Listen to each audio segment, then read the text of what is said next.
So, good morning, everybody. Welcome to this podcast. We're talking about voice today and presence, what that actually means, and why it's important for emerging female leaders. So, joining me today is Maria Pellicano, who is an influential communicator in her own right, has an interesting background as a singer, but she is now working with leaders on presence. And I wanted to explore with you today, Maria, what presence actually means. Can you just tell us in a nutshell, what is presence? Yes, thank you, Janie. Presence is a big word. It can go in many directions, but when it comes to voice and communication, it's about being present to yourself, inwardly and outwardly, interiorly, from the interior to the exterior. So today I'd like to express through 3 concepts how you can do that and how you can bring your presence mindfully to others when we communicate, so we can engage better and we can be more confident about that. My sense is that we're talking, when I think of presence, I think of executive presence. I think about what I'm wearing, like I have to be I have to have presence through what the dress I'm wearing, or perhaps not wearing a piece of jewelry So what I'm hearing from you is that it's actually more a mindset. It's more about an inner sense. Yes, it can be about an inner sense, and it is more than just clothing and appearance. It is deeply inside of us, first and foremost. And if it's not, that is mindset, the way you think. However, when we're speaking, people don't see the mindset. They just see the exterior, which is the words used, the tone you use, whether you're kind of gritting your jaw like this. This is non-verbal information that I really don't want to say, what I want to say, or I'm not sure, I'm holding back. Things like physicalities, like gritting the jaw, kind of closing the jaw tightly or making the tongue really tight, because this can happen when we're nervous and when we're not sure, or we feel intimidated, or we become breathless. So there's this breath going on like this in the middle of our conversations, and people who are listening to us feel uncomfortable. They pick up non-verbal information. In fact, it takes 7 seconds for somebody to feel either comfortable or not comfortable with you, or to determine your credibility. Wow, so that's not very much time, is it? 7 seconds. No, because it's almost like, it's sometimes when I think about those Olympic swimmers, when they touch the wall, it can be milliseconds, or in those longer races, 7 seconds goes very fast. Yes, the unconscious mind is very quick. So we just quickly feel, or we just look around, and we're looking for non-verbal information that tells us whether that person feels comfortable, certain, whether they're going to be a professional, an expert in their field, and if they're comfortable with pausing, for example. For example, pausing is an important one. If people speak too fast, they tend to be anxious, and so their heart's beating fast, so the breath is going very quickly, which tends to happen when we're nervous, right? It happens to me too. So I'm aware of that. So I regulate my breath. First and foremost is to regulate the breath. The breath is the fight or flight, yeah? So we need to make sure we're in not fight or flight mode, and just regulate our breath. Yes. So there's a lot to this, isn't it? So it seems to me what we're talking about, Maria, is being very conscious, very mindful of how we are presenting ourselves, and if I'm hearing perhaps that inner voice, is potentially sabotaging us. We might be feeling nervous because it's the first time we've done a board presentation, or it's the first time we presented to our business partners. So what are your tips to help us get into that inner sanctum, if you like, and to be fully present so that we can actually listen well and communicate effectively? Sure. Yeah.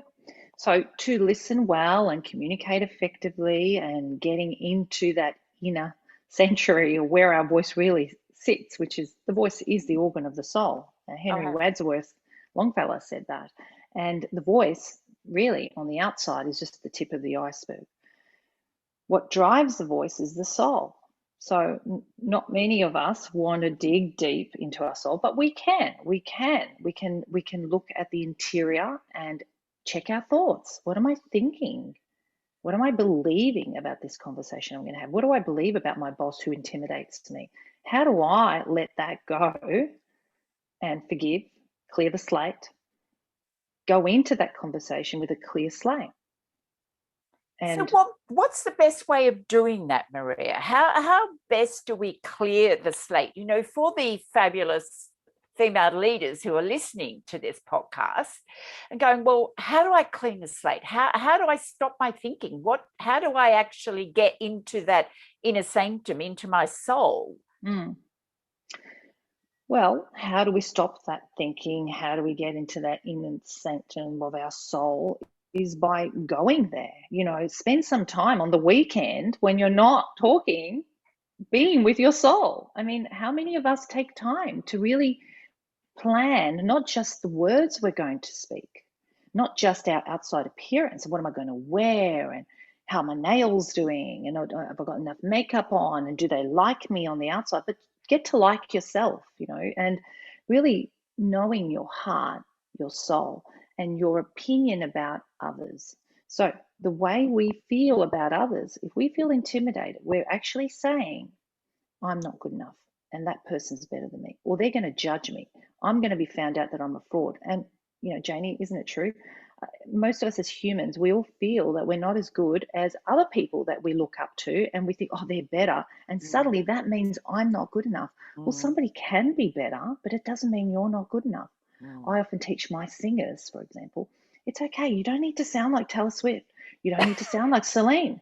Just do your version of the song. In fact, I don't want you to sound like her. You can learn from that sound. You can learn from that style, but you don't have to become it. I think what I really want is, I want my singers, particularly, and speakers, to be themselves, to be authentic in a way that is true for them. So you're okay with your soul. You're okay with being comfortable with who you are, and being okay to be at the level that you are. So this is the other thing, is that sometimes we do identify gaps. We feel uncomfortable. We don't have all the answers. We think the other person has more answers.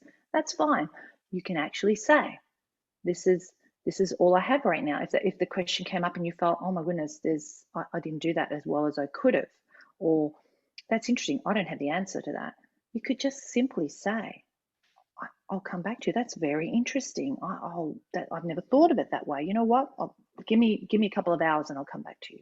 That's great. I mean, that shows executive presence, which is comfortable with not having all the answers and communicating it in a way that sounds okay, meaning you're okay, that I'm okay, that I don't have all the answers. That's interesting.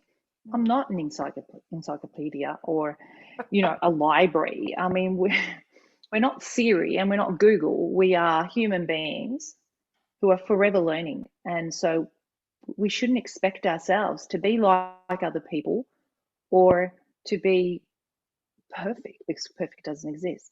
Indeed. So there is a cleaning up. There is a cleaning up about finding out who you're going to be in that conversation, not what you're going to do, but who you're going to be. You're going to be your best. You're going to do the research you need to research. You're going to prepare. And you're going to let go of that judgment. You're going to let go of and forgive yourself and have self-compassion that it's okay, and you're going to get better all the time. And other people don't want you to be perfect. They just want you to be able to provide an answer and come back with a solution, whatever the case is that's concerning. So that's the mindset aspect. I think that empowers the outside. Yes. So I'm just going to jump in there and dig a little deeper here. In just very practically, in a few words, how do I empty my thoughts, or how do I get into that inner sanctum, into my soul? Is it through meditation? Is it that I look in the mirror in the morning and go, I love you, or what practically, because it seems that we can't stop our thoughts. I don't know. We have thousands or hundreds of thoughts a day. I'm really curious to know what a very simple practical tip is to clean that slate. Sure. So to clean that slate is in your own way, because we all have our own way of doing that, is to be with yourself, communicate, be with that inner voice, listen to that inner voice. We all have an inner voice, either working for us or against us, right? We all have that kind of inner critic that's constantly trying to, really what it wants to do, its intention is to get us to be better.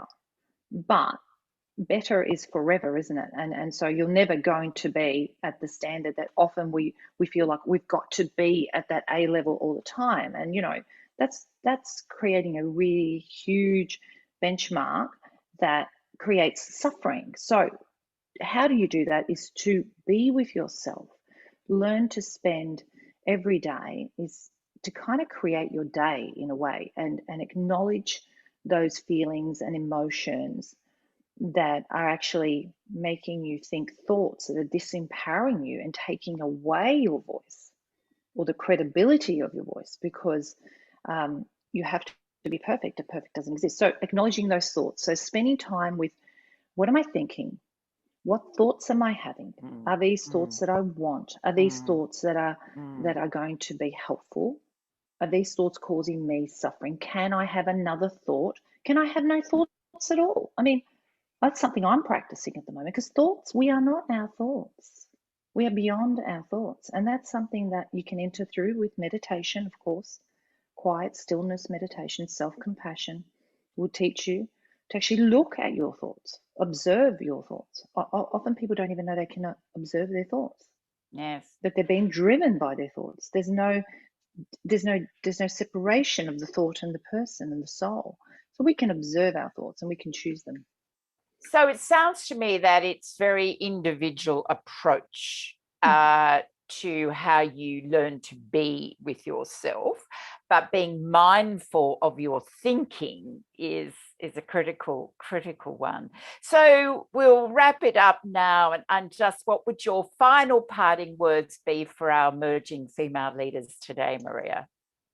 Well, the final words is to understand that your voice, when you communicate, is only the tip of the iceberg. What we're really feeling is how you believe on the inside, who you believe you are, and who's coming forward. And that sense of maturity, experience, credibility comes from the inside.